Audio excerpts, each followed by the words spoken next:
안녕하세요. 월간조선의 기자 이경훈입니다. 최근 우리 정부는 육아, 노인 돌봄 인력 부족을 해결하고자 외국인 가사도우미 제도 도입을 준비하고 있습니다. 서울시는 지난 9월부터 6개월 시범 사업으로 필리핀 가사관리사 제도를 운영 중입니다. 월간조선은 외국인 가사관리사, 이른바 외국인 가사도우미 사업에 대해 현지 취재를 했습니다. 취재 국가는 한국을 비롯해 외국인 가사도우미 제도를 운영하는 싱가포르, 홍콩, 대만, 일본이었습니다. 오늘은 싱가포르의 가사도우미 제도가 한국이 처한 저출산 문제와 노인 돌봄 문제를 해결할 수 있는지, 한 방안이 될 수 있는지에 대해 이야기하겠습니다. 싱가포르는 다민족, 다인종 도시국가입니다. 면적은 약 734제곱킬로미터로 면적이 605제곱킬로미터인 서울보다 약 1.2배 정도 큽니다. 2023년 기준 싱가포르의 총 인구는 약 592만 명인데 이 중 시민권자는 361만 명에 불과합니다. 영주권자는 54만 명, 비영주권자가 177만 명이나 됩니다. 비영주권자에는 외국인 노동자와 유학생이 포함된 수치입니다.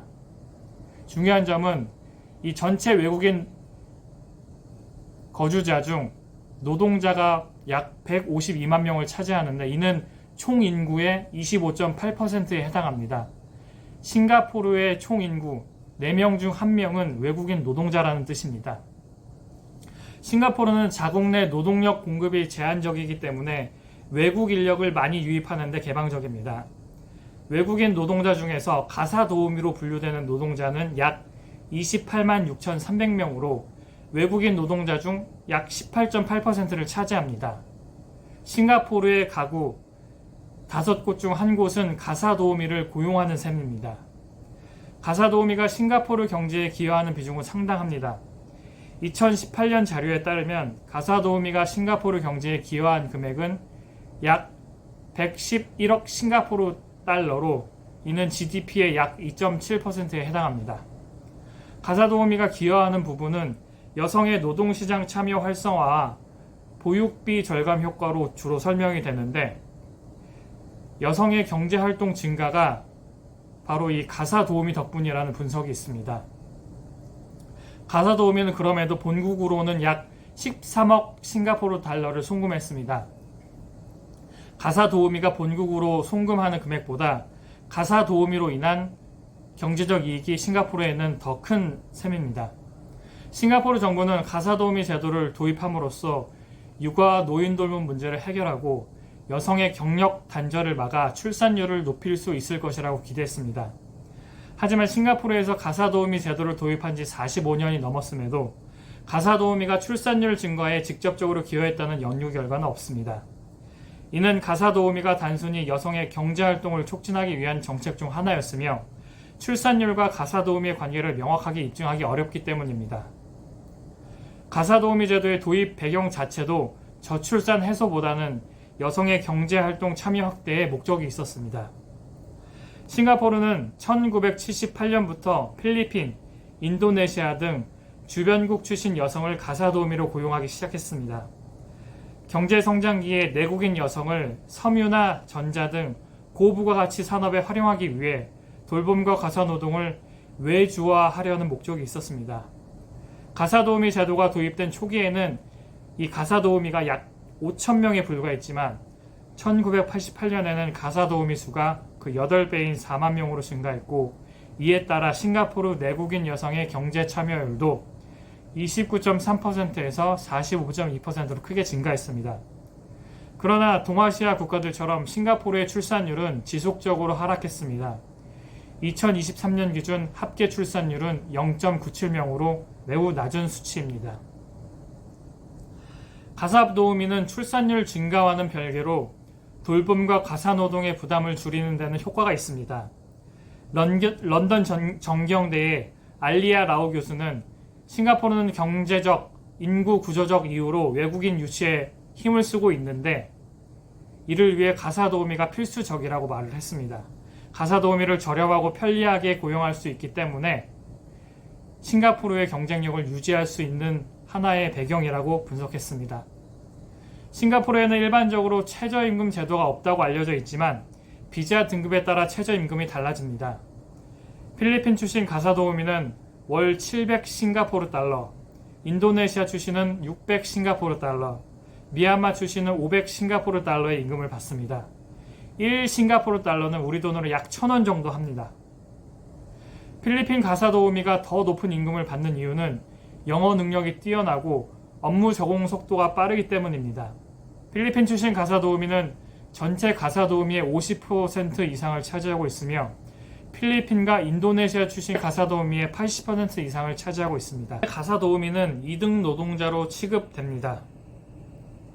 가사도우미는 근로법에 의한 보호도 미약하고 특히 1986년에 도입된 가사도우미 임신 금지 조항에 따라 사전 승인 없이 임신하면 추방을 당합니다.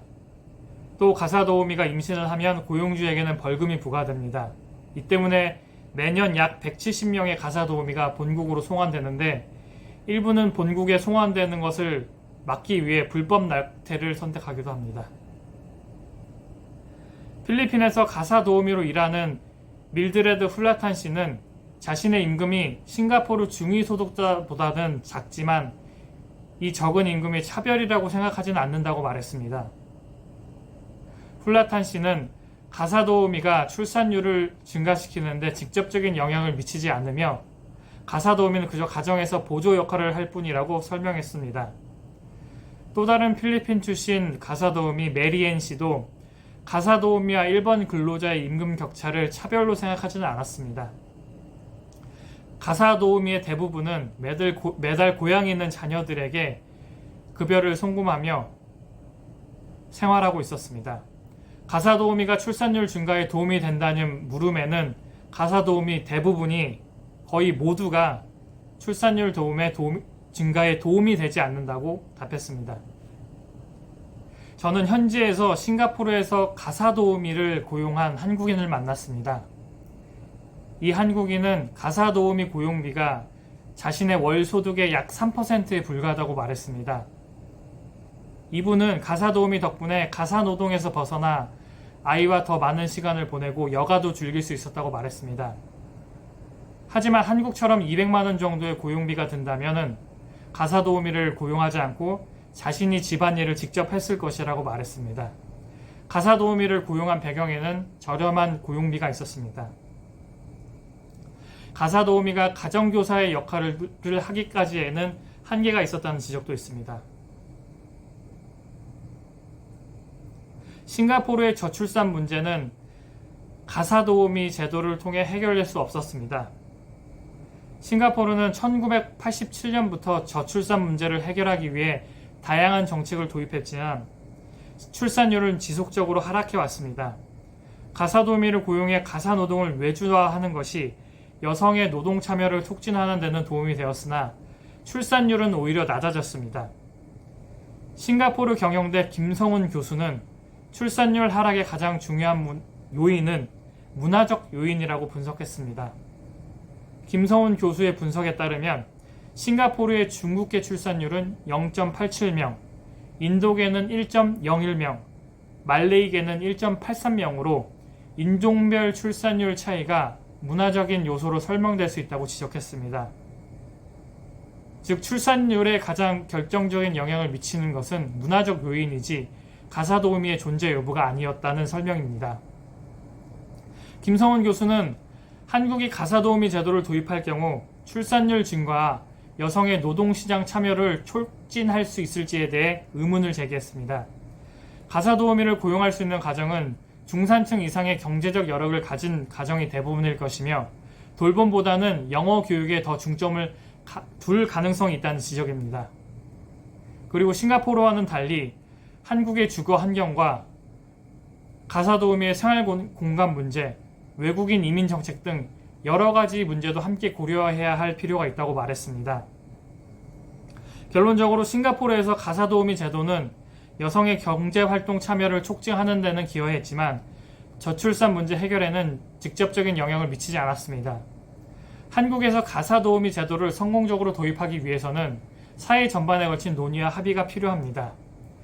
특히 가사도우미에게 최저임금을 지급할 것인지 아니면 차등 임금을 지급할 것인지에 대한 사회적 합의가 필요하고 외국인 이민 정책, 외국인에 대한 인권 문제, 시선을 먼저 개선할 필요가 있다고 전문가들은 말했습니다. 이상입니다. 감사합니다.